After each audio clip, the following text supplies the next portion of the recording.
ዋይፋይ ሲበላሽብን ቶሎ እንዲመጡልንና በቀላሉ እንዴት ማስመዝገብ እንዳለብን ሁለት አሪፍ ስቴፖችን ላሳያችሁ። ከዛ በፊት ፎሎና ላይክ ማድረጋችሁ እንዳትረሱ። በመጀመሪያ ዋትስአፕ ስር እንገባለን። በመቀጠል ኮንታክት አድ እናደርጋለን። እዚህ ጋር አርዲቢኢ ኮንታክቱን አደረጋለሁ። የምትፈልጉትን እናንተ ማድረግ ትችላላችሁ። ከዛ 994 ብላችሁ ይህንን ቁጥር ታስገባላችሁ። ራሱን ኮንታክት ሴቭ ስታደርጉ ሴቭ ባደረጋችሁት ኮንታክት ስም ሰርች ታደርጋላችሁ። እኔ አርዲቢኢ ነው ሴቭ ያደረኩት፣ አርዲ በሚለው ገባለሁ። በመቀጠል ስልካችሁን እዚህ አክቲቭ ማድረግ አለባችሁ። ስታርት ብላችሁ የምትጠቀሙትን አሁን የምትጠቀሙትን ስልክ ቁጥር ስልካችሁ ላይ ሊሆን አክቲቭ ታደርጋላችሁ። ኤስኤምኤስ ኮድ በዛ ስለሚገባም ቁጥሩን አስገብተው ይቀጥሉ የሚላለ አንድ ቁጥር ላይ እሱን በምናስገባበት ሰዓት ቁጥራችንን እንጽፋለን። ቁጥራችንን ከጻፍን በኋላ ኤስኤምኤስ ይገባልናል፣ ኦቲፒ ኮድ ማለት ነው። ያንን ኦቲፒ ኮድ አስገብተን አክቲቭ በምናደርግበት ሰዓት ነው ሙሉ ስቴፑን መከተል የምንችለው። በመቀጠል የማሳየውን እያንዳንዱን ስቴፕ ተከተሉ። እያንዳንዱ የሚገቡ ቁጥሮችን ሳትሳሳቱ ለማስገባት ሞክሩ።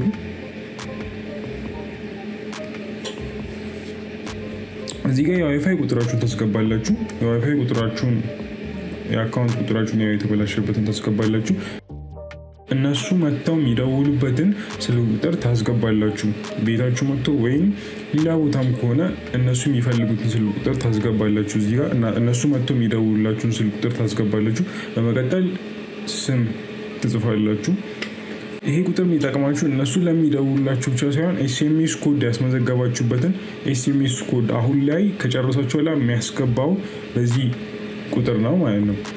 ሜሴጅ ስር በመግባት አሁን የላኩትን ቁጥር እንመለከታለን። አገልግሎቱ እንደተመዘገበ የሚያሳይበትም ማለት ነው። ኮሜንት ላይ ኢትዮ ቴሌኮም ብላችሁ ሜንሽን አድርጉ። በመጀመሪያ ቴክስት መጻፊያ ስር እንገባለን። እዚህ ጋር 8994 ብለን ቴክስት 994 ብለን ሴንድ እናደርጋለን። እንደምትመለከቱት እንደዚህ አይነት ቴክስት ይገባልናል። ውስጥ እንገባለን። ከዚህ እንወጣና 994 ቴክስት ስለላኩልን እዛ እንገባለን።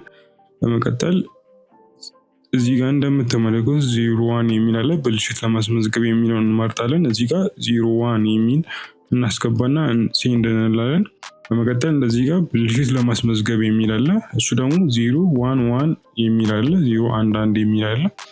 በመቀጠል ደግሞ እዚህ ጋር የብሮድባንድ ብልሽት ለማስመዝገብ የሚል አለ እና እዚህ ጋር ደግሞ የዋይፋይ ቁጥራችን እናስገባለን። በመቀጠል ደግሞ ስታር እና ኮከብ ምልክቷን እናስገባና ስልክ ቁጥር እናስገባለን። ይህን ስልክ ቁጥር ቴክስት የሚልኩልንን እና ሲመጡ የሚደውሉበትን ስልክ ቁጥር ነው፣ እሱን እናስገባለን። በመቀጠል 0111 የሚለውን እናስገባለን።